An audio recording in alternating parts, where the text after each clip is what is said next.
네, 킹콩입니다. 그 어법에 대해서 오늘 좀 얘기하려고 캐스트 준비했습니다. 이 시점에 이제 8월 달, 9월 달, 10월 달, 3달 남았잖아요. 이제 3달 남았는데 이 어법을 공부를 어떻게 하지? 한 문제밖에 안 나오는데. 근데 사실 한 문제 그거 틀려서 등급이 바뀔 수도 있잖아요. 그러니까 여러분 마음에 Q&A 게시판에도 그런 질문 종종 보이는데 어법 딱 분야 하나만 공부한다면 뭘 공부하면 좋을까요? 찍기도 아닌데 이제 이런 질문이 종종 올라오는데 근데 그 질문에 대한 답은 사실상 있어요.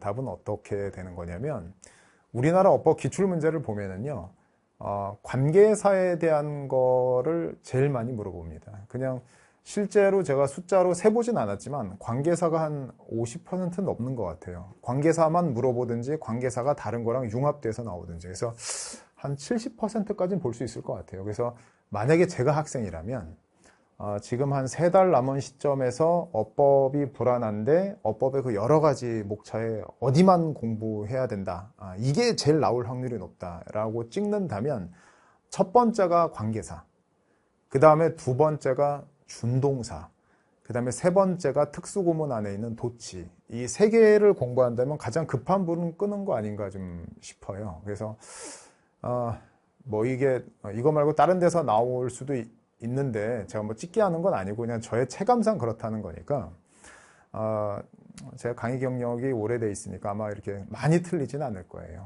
3달 남은 시점에서 시급한 세 분야는 이거다라고 제가 좀 공식적으로 말씀 좀 드리고 싶고 그럼 저 세 가지를 어떻게 공부하는 게 좀 좋냐라는 거에 대한 좀 이야기를 드리고 싶어서 이 캐스트를 얘기하는 건데 여러분 그 서점에 있는 어법 책들이 종류가 어법 모의고사 그냥 문제가 이렇게처럼 돼 있는 것도 있고 또는 어법을 파트별로 설명하고 있는 게 있잖아요.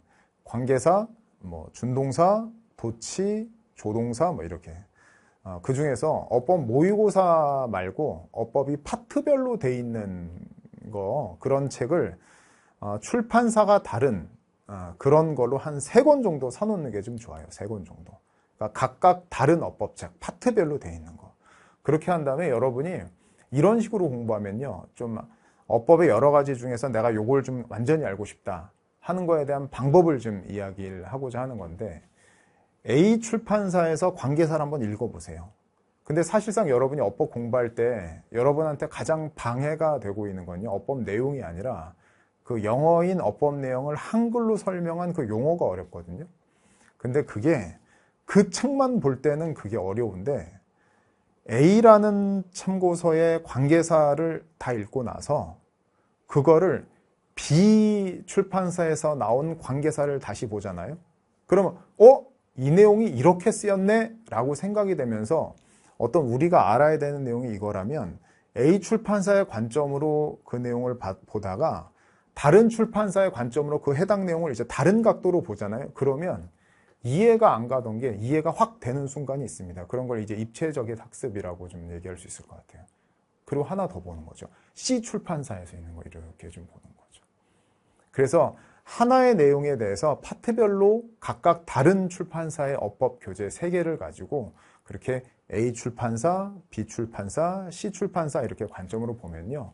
그 어법 공부에서 가장 방해가 되는 그 한글 설명들이 이게 사실은 이걸 말하고 싶어서 이게 이렇게 써놓은 거였구나 하면서 막혔던 혈이 빵 하고 이제 뚫리는 그런 순간을 좀 느끼게 될 겁니다. 근데 이제 아까 제가 제일 처음에 얘기한 것처럼 어법에서는요, 관계사가 가장 핵심인 것 같아요. 특히 관계대명사, 관계부사, 접속사, 뭐 that하고 what의 구별, 뭐 이런 거 있죠. 이거는 거의 어법에서 제일 많이 나오는 것 같습니다. 그래서 지금 이제 8월달 한 달, 9월달 한 달, 10월달 한 달 하고 나면 이제 11월 돼버려서 대수능 되는데 아까 얘기한 것처럼 관계사가 제일 시급할 겁니다. 그거 좀 먼저 하시고 그리고 나서 준동사 그리고 도치 이거에 대해서 이해를 좀 하시는 게 좀 좋습니다. 이해. 이제 어법에서는요 이해가 있고 암기가 있고 그렇거든요. 근데 이해는 그냥 이해하면 되는데 암기를 하고 있어야 되는 건 또 필요한 부분이 있어요. 근데 암기를 안 하면 문제를 못 푸는 그런 게 어법엔 있거든요.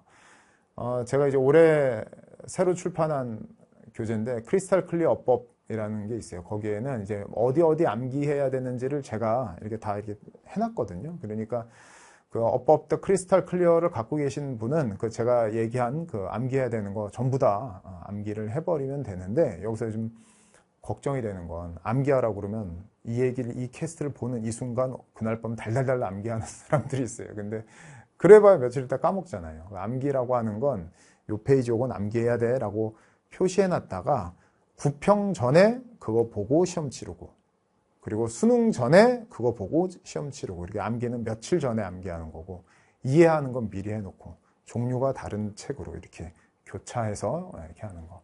이렇게 한다면 급한 불은 좀 끌 수 있을 거고, 적은 시간에 최대 효과를 낼 수 있는 방법은 요건 것 같은데, Q&A 질문 게시판에 제가 직접 댓글을 달고 이러다 보면 모르는 학생들이 있는 것 같고, 제가 이렇게 마치 복붙해서 대답해야 되는 것처럼 똑같은 질문들이 나오길래 이렇게 캐스트해서 이 시점 어법에 있어서 여러분들한테 드리고 싶은 말로 캐스트를 한번 찍었습니다. 자, 이제 다음 캐스트에서 또 만나는 걸로 하겠습니다.